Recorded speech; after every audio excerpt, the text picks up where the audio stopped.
economic reports this hour as the White House touts the savings it has brought to Americans ahead of the Thanksgiving holiday. Peter Doocy joins us now outside the White House with the latest. Good morning, Peter.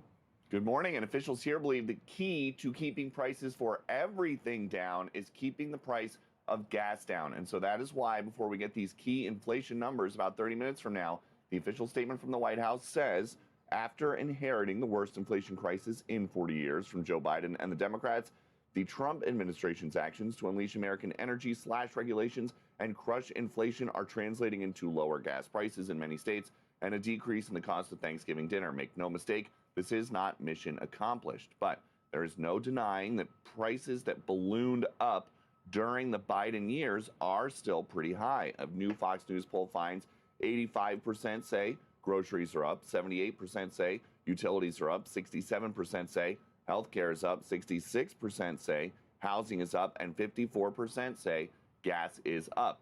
House Speaker Mike Johnson says we have an affordability agenda, as the president has been touting, and we have to do that in earnest. Healthcare is part of that, but it's just the costs across the board. And a huge wild card when it comes to the price of energy is Venezuela.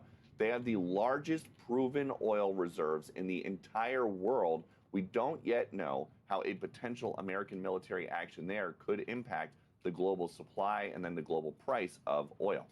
Back to you. And Peter, you got those two massive sanctions went in on Friday, and those two Russian oil companies, Rosneft Yes. and Lukoil.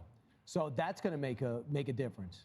And look, they put those new sanctions on, and then suddenly it seems like there might be some action, even if it is a long shot right now, but there might be some meaningful movement towards a peace deal to end the war in Ukraine once and for all, or at least really start to wind things down by Thursday.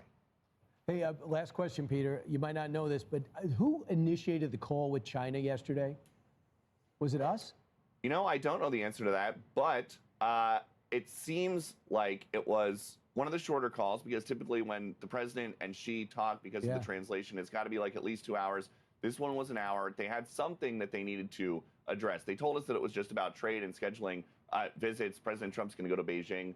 Xi's going to come probably to Florida for the G7 next year, but we don't know who initiated it. And there might be more to it, because we know that they did talk a little bit about Russia, but they're insisting that that was not the main purpose of the goal. But it could have been President Trump tells somebody, I need to talk to Xi, and tells him, okay, this is the final deal. Just FYI. Please subscribe to our official channel, USA News,